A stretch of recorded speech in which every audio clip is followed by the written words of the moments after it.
let's talk about her putting Coriolanus Snow in the arena. And to be fair, she should have just left him there. Like, it would have solved so many problems.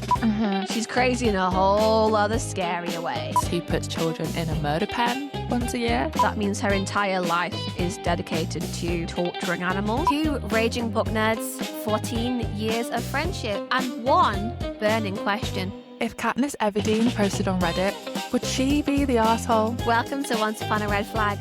This season, we're stepping into Panem, where every tribute, tyrant, and mentor gets their day in the Am I the Asshole courtroom. I'm Katie. And I'm Rachel. And join us while we read between the red flags and break down the Hunger Games, one questionable decision at a time.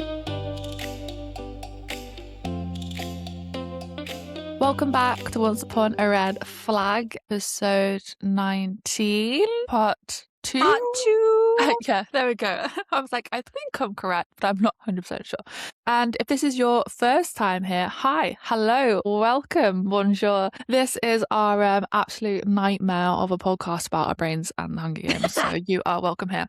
We are back for another episode discussing Dr. Gaul and her toxic ass hell thoughts on humanity.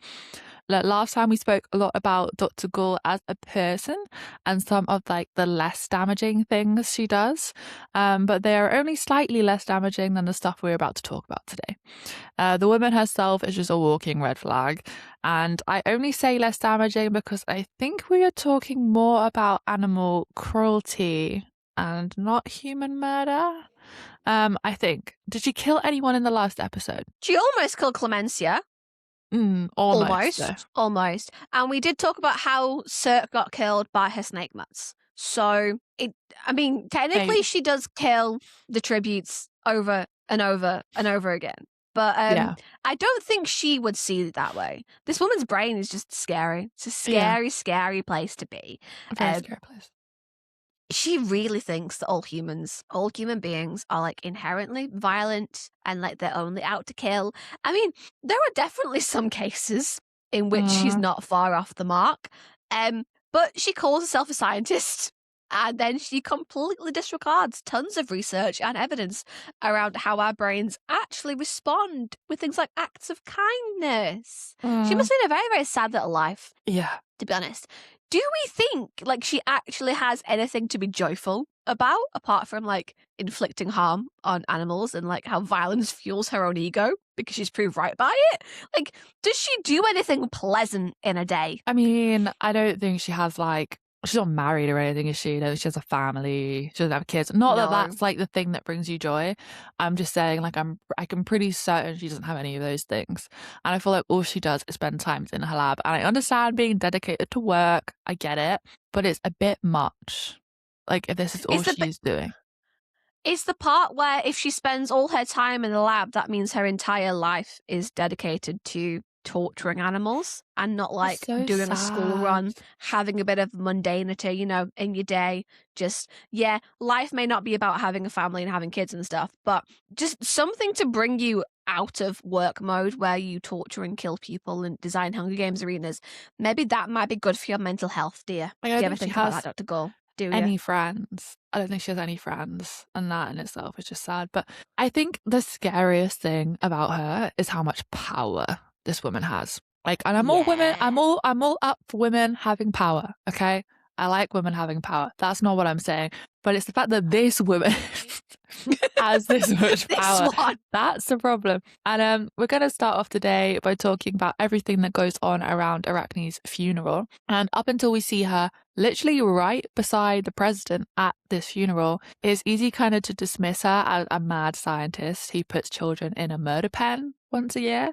But that image is bad enough. And then you see her in such a high position of power. And it really hits home just how much trouble you are if you cross this woman and the kind of strings that she can pull. Yeah, because you see her at this funeral she opens her mouth and speaks with such intelligence and clarity.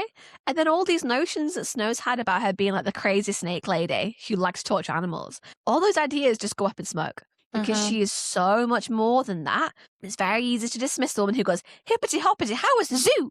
As being some crazy mad bat somewhere. And then she's talking about the state of Panem, perfectly eloquent. And you go, oh, she's actually not crazy in that way. She's crazy in a whole other scarier way. So let's kind of get into this situation with Arachne, because this girl's funeral becomes a whole circus. In fact, her death itself becomes a whole circus, because they air her death around the capital again and again and again, and they televise the tribute slitting Arachne's throat, Choreo running to help her, and the peacekeepers gunning down the tribute.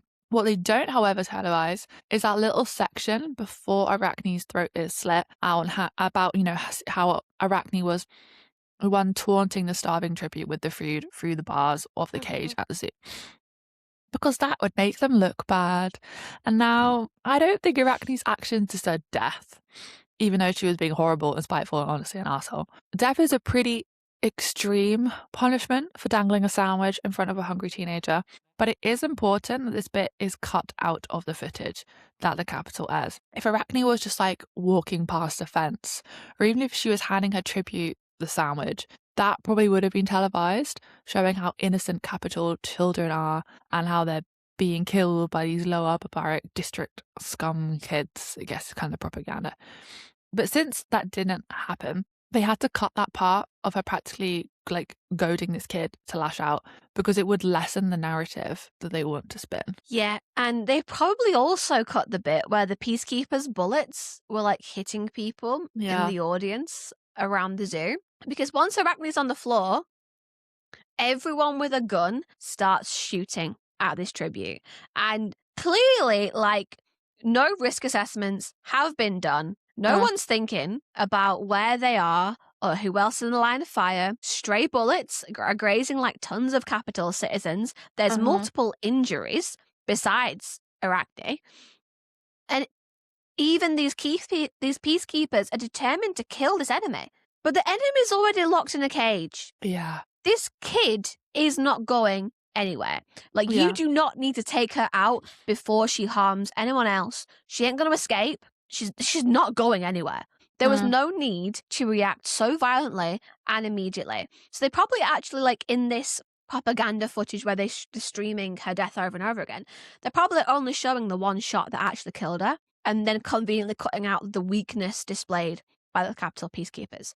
Because they can't be televising that all these peacekeepers are so afraid of this one tribute that they are willing to risk so many people's lives in the zoo. But it's interesting that this is televised at all, let alone on repeat. Like, I mean, we could read this simply as the nature of the capital. And it is worth pointing out that this is only a single day after the mentors are in class discussing how no one feels anything but sickened by watching tributes die. Maybe this is their way of reinforcing to people like Sejanus, like the supposed like district nature of the citizens, people who have a bit more sympathy for them. Maybe this is their way of being like, oh, look at this tribute, kill one of us. Or more cynically, and I'd argue probably more likely, this is the start of Dr. Gaul exploiting the events in the wider capital to drive viewers to the Hunger Games arena and watching what's going on in the arena. Because who do we think signed off on this video footage running on repeat for 24 hours leading up to Arachne's funeral? Another capital citizen is dead. A capital child specifically is dead at the hands of the districts. And it happened in the capital too. She has given the capital a stake in the games. If this is what district kids are like, well, it's only right for them to suffer and die, right, in her mind. And now, since they're being positioned as the enemy once again, 10 years after the original war, obviously, like, it's only right to watch the games and enjoy watching the games, because here is evidence of what these people would do. So let's enjoy slaughtering our enemy. That's the theory behind this, right? Dr. Gaul knows exactly what she is doing. And even though this is probably traumatizing to everyone that Arachne personally knew, her parents, her family, her friends, who have to see this moment over and over again, watching her die, her actual death moments over and over. But that moment has power. And Dr. Gaul knows exactly how much power it has. Yeah. And this, unfortunately, is just the start. Obviously, Arachne's funeral literally happens the next day, and the funeral itself is being televised to all of Panem. You could read this innocently, too. Since she is one of the capital elite again, they could just be giving her the funeral they think her status deserves and just glossing over the ugly parts of her personality. But when you bring in the fact that part of the funeral procession includes the remaining tributes shackled into a trunk bed, and Brandy, the name of Arachne's killer tribute, Brandy's bullet-ridden body is dangling from a hook high above the truck. Once again, this is being televised to all of Panem. This tribute kid killed a capital citizen, and this is what she got for it. What purpose does this serve? To display the killer's body at the funeral of their victim. It doesn't help you mourn Arachne. It inspires like a deeper hatred for the districts in the capital and drives fear into the hearts of the district citizens. It is a calculated move, and what twisted mind could have come up and thought this if not Dr. Gaul? And even after this, after a tribute has killed their mentor, Dr. Gaul proposes a televised tour of the arena with the mentors and tributes walking side by side. These tributes are handcuffed, not fully shackled, so they are still a danger.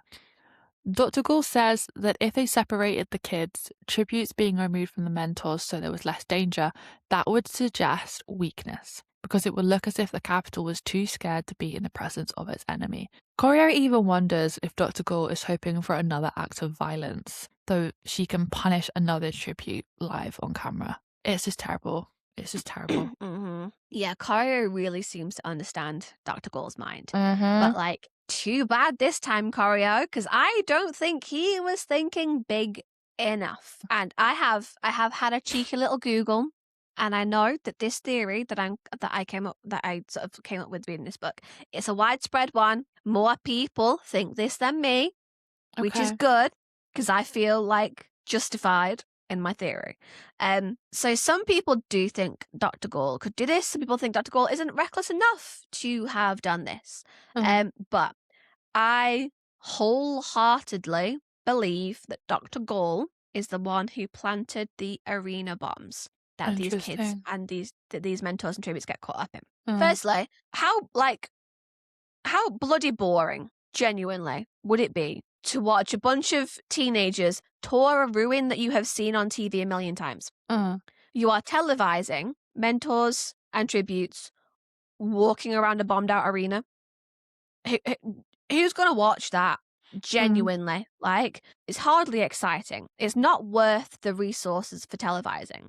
Like, you could take the kids there, sure, and like give them some insight into the space, but the audience at home isn't going to get much out of that. So why televise it? Unless you are going to actively bait them into violence on the tour. Second, I know these bombs are attributed to like so-called rebels, right? And I think they say that they could have been planted at any time within the last year because the arena doesn't get used at all apart from for the Hunger Games. So this idea then of rebels planting bombs is just like swallowed by everyone and then glossed over entirely. But no rebels are ever caught or executed for the crime. Now you would think if rebels were truly behind this, there would have been a big show of them being apprehended, like finding the perpetrators, doing to them what they did with Arachne and Brandy, particularly because of how the bombs are detonated. Now, disclaimer, I get all my information from crime dramas and documentaries. So forgive me if I get any specifics wrong. I have not Googled methods of bomb detonation because genuinely, I don't feel like ending up on a list somewhere being monitored by intelligence services, you know? But if you want to correct me in the comments, feel free. Ain't going to stop you. But just know that unless you are the member of an actual police force, you're going to look hella suspicious. But all the kids, when these bombs go off, are in the middle of an arena, right? When the first explosion comes from the main gate that they've already passed through and then sets off a chain of eruptions around the arena. I don't dispute the chain of eruptions. That makes complete sense to me once that first explosion occurs. But I want to focus on the first explosion at the main gate. Because I can think of 3 methods of detonation. From documentaries, I will clarify, documentaries and crime dramas. I don't need to be on a list. It's okay. I think you've clarified enough. It's okay. It's a blanket coverage for everything that you're blanket about to say. coverage. Okay. I'm a creative. I'm not trying to do any of this myself. But the 3 methods I can think of: timer, pressure sensor, and remote detonation. So if we are saying that the rebels planted the bombs, a timer would make no sense. It would be like such a hell of a coincidence that they go off exactly when these kids are in the arena. Because at what point did you plant them to know when to set the timer for? Unless you expect the rebels to know exactly the time these kids would be in the arena. That would imply a leak. A very quickly put together timeline of events as well, since I think these mentors themselves only get a day's notice of this being what they're doing. And you would assume that people in the capital already, because they can't be coming from anywhere else because they have to already be in the capital to do this. If they were in the capital and procuring the ingredients for homemade explosives, you'd think that would set some alarm bells ringing somewhere. You'd hope so. On this short a timeline, they wouldn't have time to take evasive tactics, Pressure sensor as a second method of detonation also makes 0 sense, because these kids have already come through the main gate when the bomb goes off from that direction. No one is directly standing on a buried IED with this. You also don't hear about any peacekeepers or anyone else other than the mentors and tributes being injured. So it's not like any guard was hovering by the entrance, set it off. No one was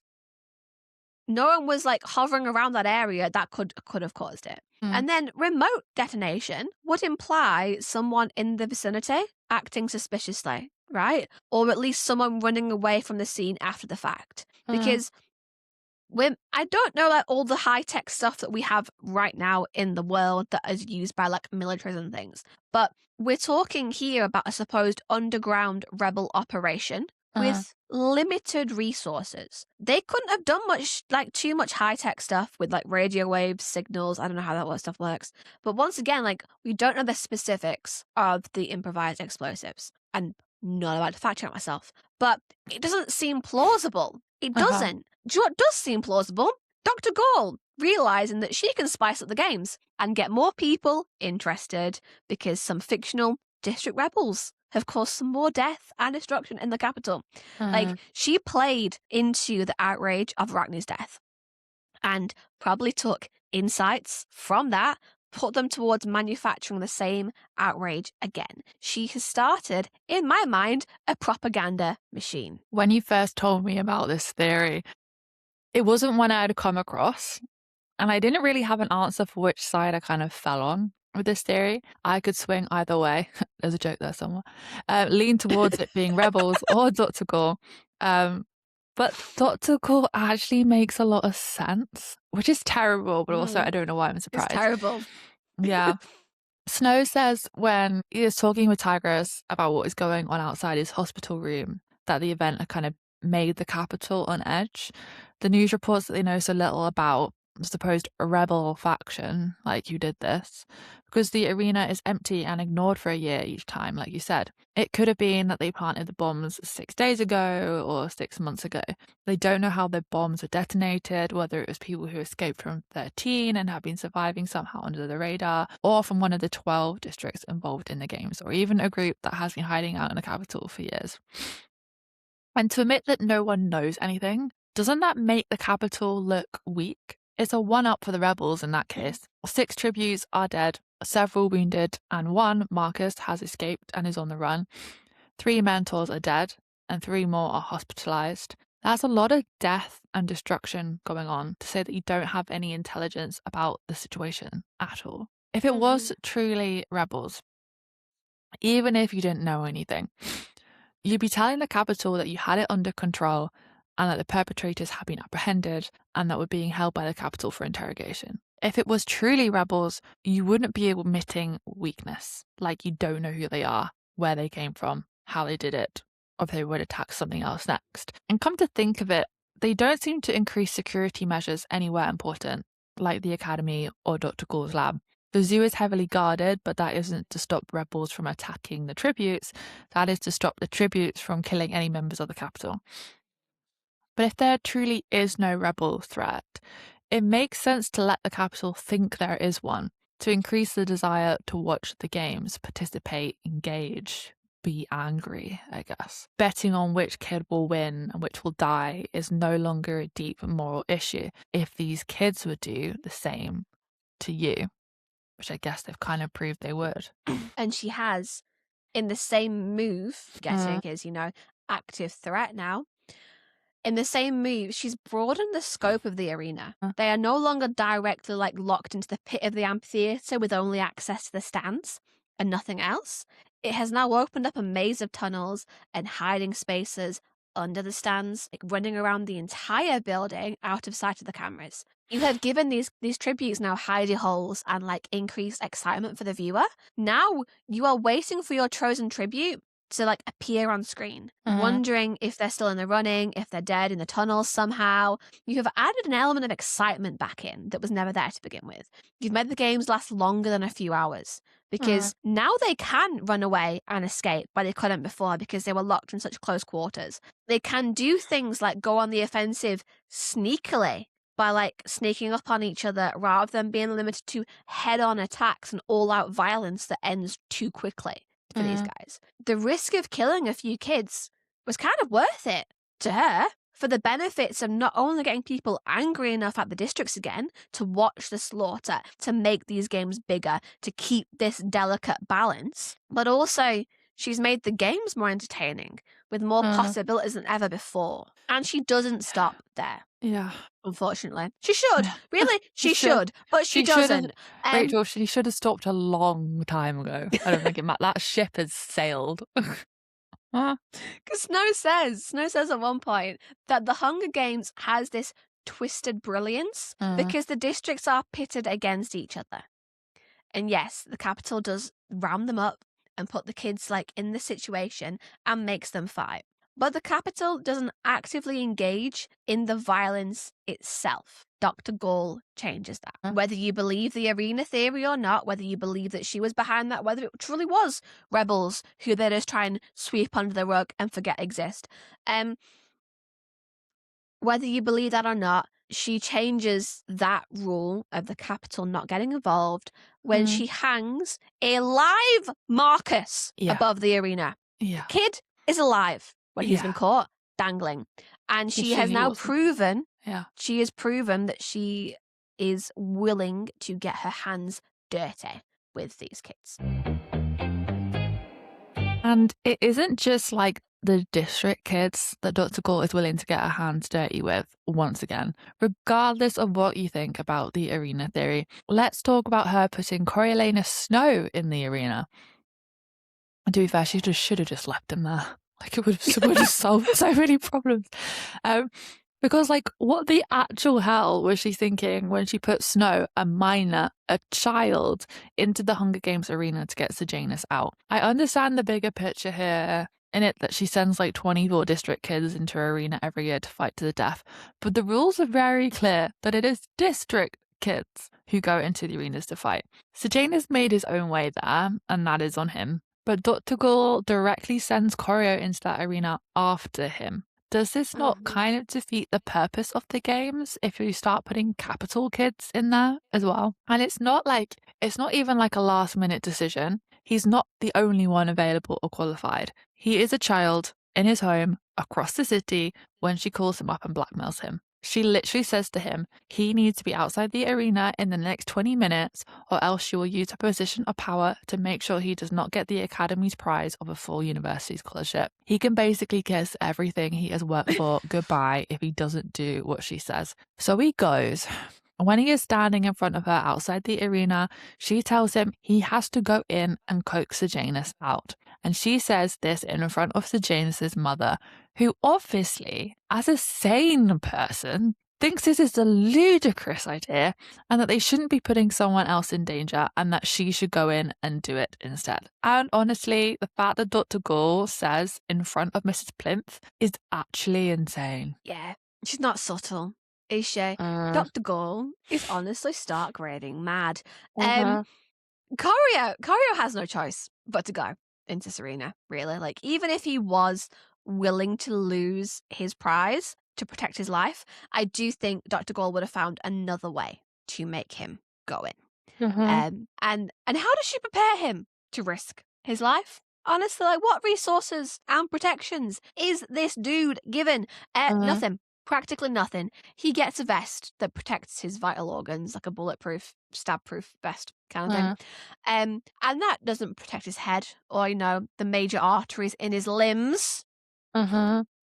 He gets pepper spray and a flash unit that basically just like temporarily will blind the tributes if they attack.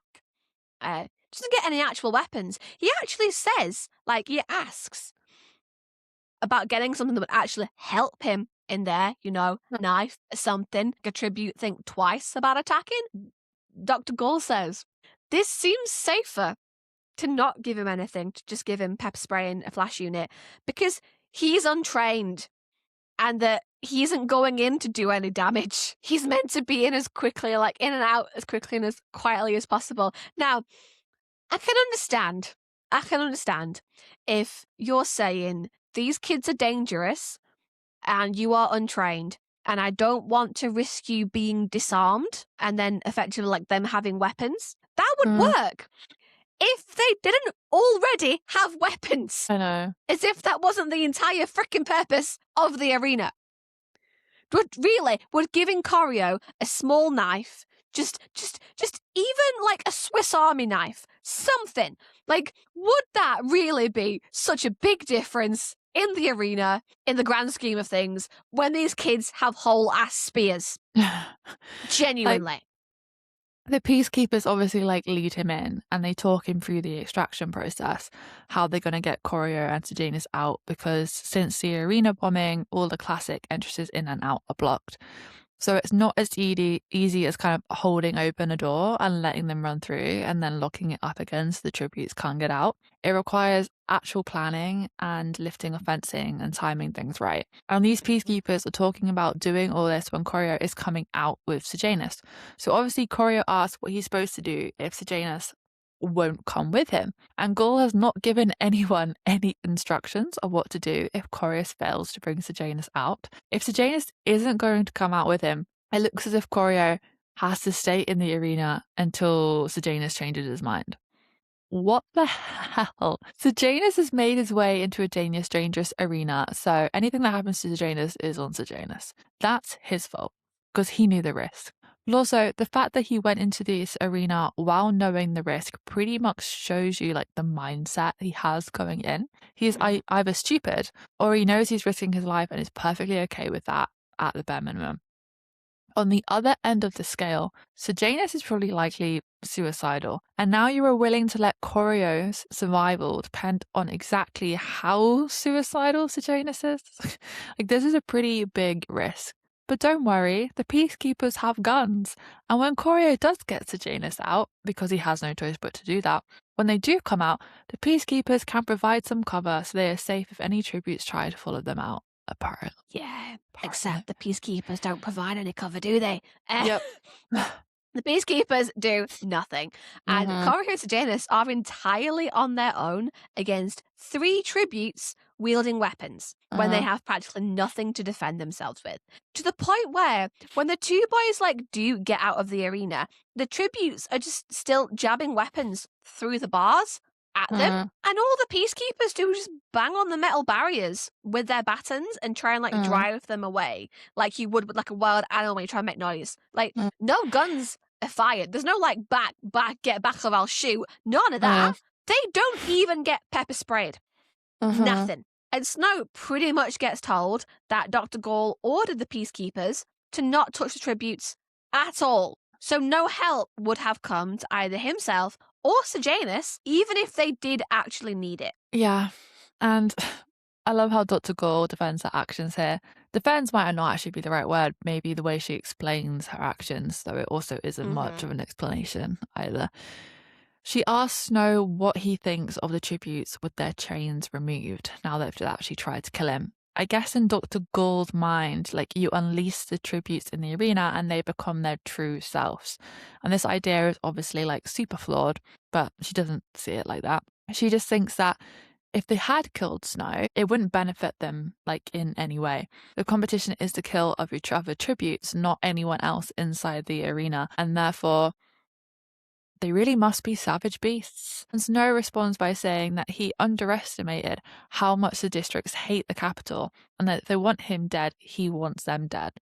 As far as Dr. Gaul is concerned, this was an important lesson for him to learn, and the fact that he could have died during this lesson doesn't really mean much to her.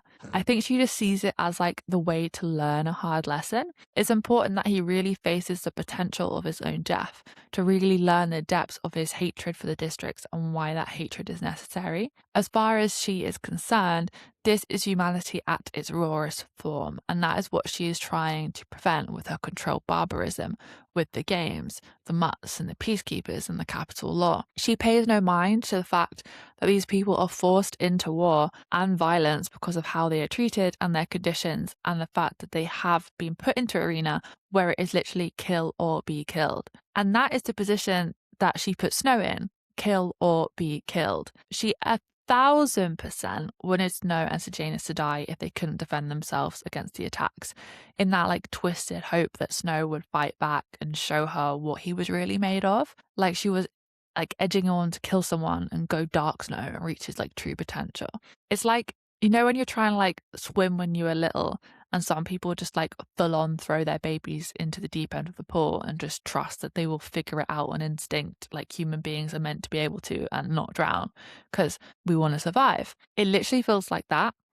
Throwing her evil protege baby into the deep, dark depths and hoping he kills because he's evil and he's always meant to. Yeah.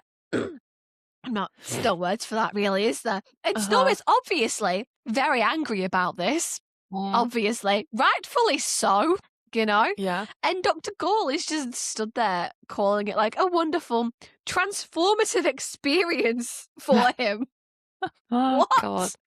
Yeah. He could have lost his life. And for what? For some batshit crazy woman jumped upon her own power, trying to teach him a lesson about the state of humanity. Like, he killed a boy because of her. He lost something that he will never get back. An innocence that is now gone, and it cannot be reversed. He will now always be a killer.